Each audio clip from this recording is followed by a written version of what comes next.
नमस्कार दोस्तों। आज की कहानी है मतलब का रिश्ता। दिल छू लेने वाली कहानी है। मैं कहूँ तो ये रियल स्टोरी है आज हर घर की। एक गांव में एक बड़ा साहूकार रहता था। साहूकार बहुत पैसे वाला था। आसपास के कई गांव में उसका बड़ा नाम था, लेकिन इस साहूकार को अपने पैसों का, अपने रुतबे का और अपने नाम का बड़ा ही घमंड था। वह अपने नाम को बनाए रखने के लिए बहुत ज्यादा सोचता था और बिना किसी के भावनाओं की कद्र किए वो सब करता था जो उसे लगता था कि करना चाहिए। साहूकार को कई सालों बाद एक संतान प्राप्ति हुई थी। साहूकार ने अपने इस खुशी को मनाने के लिए अपने घर पर एक बहुत बड़ा कार्यक्रम रखा, जिसमें उसने आसपास के गांव के सभी श्रीमंत लोगों को और सिर्फ ऐसे रिश्तेदारों को जो पैसे वाले थे बुलाया था। पास के ही गांव में साहूकार की खुद की सगी बहन भी रहती थी।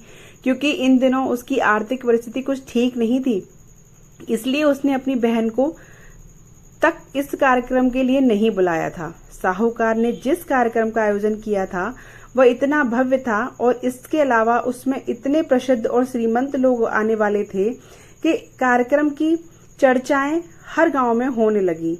यह खबर उस साहूकार की बहन तक भी पहुंच गई। बहन को यह जानकर बहुत ज्यादा खुशी हुई कि इतने सालों बाद उसके भाई को आखिरकार संतान सुख प्राप्त हो ही गया।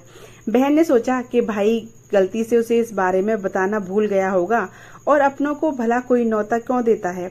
भोली बहन ने अपने भाई के यहाँ उस कार्यक्रम में जाने की तैयारियां शुरू कर दी। जिस दिन वह कार्यक्रम था उस दिन बहन सुबह सुबह ही अपने भाई के घर जाने के लिए निकल पड़ी। रास्ते में अपने पुराने मैले कपड़े देख उसे ख्याल आया कि अगर किसी और के घर जाना होता तो मैं ऐसे कपड़ों में जाने की सोचती भी नहीं, लेकिन मैं तो अपने घर मेरे मायके जा रही हूँ, वहाँ मुझे ये सब सोचने की कोई जरूरत नहीं है। जैसे ही वह अपने मायके पहुंची, वहाँ का भव्य आयोजन देखकर बहुत खुश हो गई और उसे अपने भाई पर बहुत गर्व हुआ। वहाँ पर वह जल्दी से जल्दी अपने भाई को मिलकर उसकी खुशी में शामिल होना चाहती थी। वह तुरंत सीढ़ियां चढ़कर घर के अंदर प्रवेश कर गई। उसने देखा कि उसका भाई मेहमान के तौर पर आए सभी धनाढ्य और नामी लोगों का स्वागत करने में व्यस्त है। बहन जैसे ही अपने भाई की तरफ उससे मिलने के लिए बढ़ी, उसके भाई की नजरें उस पर पड़ गईं और अपनी बहन को ऐसे मैले पुराने कपड़ों में देखकर भाई ने उससे मिलना तो दूर बल्कि तुरंत बहाना बनाकर वहां से निकल गया।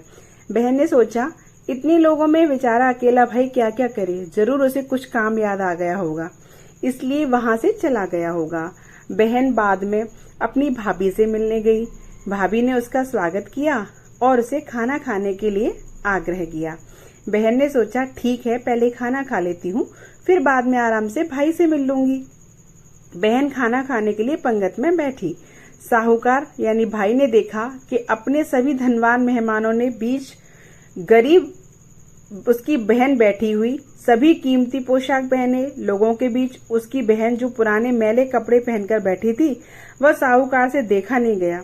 उसने अपनी बहन को अपने पास बुलाया, भला बुरा सुनाया और वहां से जाने के लिए बोला।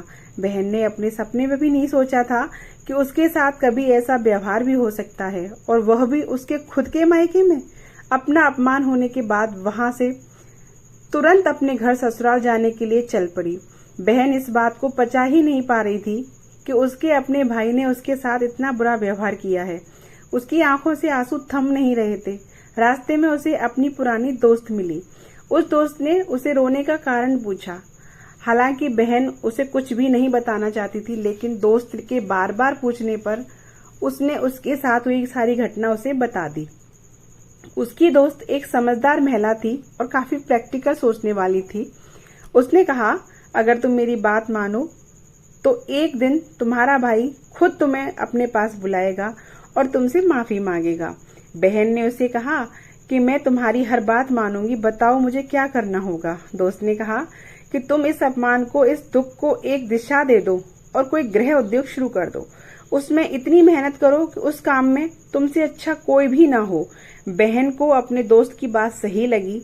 उसने घर पहुंचकर अपने आंसू पोंछकर उसी दिन से एक गृह उद्योग शुरू किया।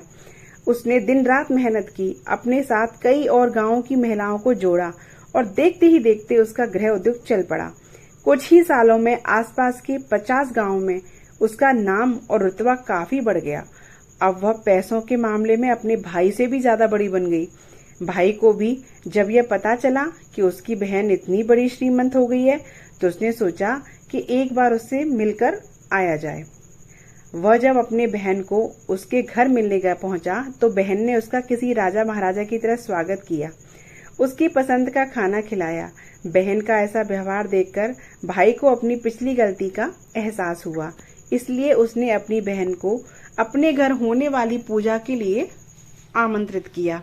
कुछ ही दिनों बाद बहन अपने भाई के यहाँ उस पूजा के लिए पहुंच गई।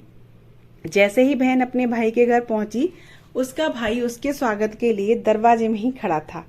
बहन अपनी महंगी गाड़ी में आई थी और उसने बहुत कीमती साड़ी और उससे भी ज्यादा कीमती गहने दागने पहन रखे थे। बहन का भाई ऐसा ठाट बाट देखकर सिर्फ भाई नहीं बल्कि उसका पूरा गांव दंग रह गया। भाई दौड़कर आया और बहन की गाड़ी का दरवाजा खोलकर उसे बाहर आने के लिए कहा और बड़े प्यार से उसे पूजा का प्रसाद ग्रहण करने के लिए बुलाया। बहन को इस बार 12 पकवान परोसे गए थे। चांदी की थाली में उसे खाना दिया गया था। वह साथ में एक सोने की चम्मच भी रखी गई थी। उसके बैठने के लिए बेशकीमती पाट रखा गया था। बहन को यह सब देखकर उसके वह पुराने दिन याद आ गए जब भाई ने उसे बिना खाना खिलाई ही भला बुरा कह वापस लौटा दिया था। बहन खाना खाने के लिए तो नहीं बैठी, लेकिन उसने अपने सारे कीमती दाग दागिने और जेवर उतारकर उस थाली के सामने रख दिए और खाने से कुछ निवाले उस दाग दाहिने पर रख दिए। बहन का ऐसा व्यवहार देखकर सभी हैरान थे। किसी को समझ नहीं आ रहा था कि बहन ऐसा क्यों कर रही है, आखिर वह क्यों उस जेवरों को खाना खिला रही है। जब सभी ने उससे पूछा कि वह क्यों ऐसा कर रही है, तब बहन ने सबके सामने बताया कि आज जो इसका इतना मान सम्मान हो रहा है वह दरअसल उसका नहीं, उसके इन्हीं कीमती दाग दागने और कपड़ों का हो रहा है, क्योंकि मैं तो अभी भी वही पुरानी साहूकार की बहन ही हूँ। अगर कुछ बदला है तो वह मेरी परिस्थिति है, मेरे कपड़े और गहने हैं। भाई ने अपनी गलती का एहसास होने पर इस बार अपनी बहन के पैर पकड़कर माफी मांगी। बहन को पहले ही अपने भाई से निस्वार्थ प्रेम था। वह उसने अपने भाई को माफ कर दिया और उसे गले से लगा लिया। दोस्तों, पैसे सिर्फ हमारे जीवन को सरल बनाने के लिए हैं, जबकि रिश्ते जीवन में मिले किसी वरदान की तरह हैं अगर उन्हें सच्चे मन से और निस्वार्थ भाव से निभाए जाएं। पैसे खर्च हो जाएं तो बाद में आप भी कमा सकते हैं, मगर रिश्ते खर्च हो जाएं, टूट जाएं तो दुनिया का सारा धन भी आपको उन्हें वापस नहीं दिला सकता। दोस्तों, उम्मीद करती हूँ मतलब का रिश्ता ऐसा दिल छू लेने वाली कहानी, हार्ट टचिंग स्टोरी आपके भी दिल छूने में कामयाब रही होगी। इसी के लिए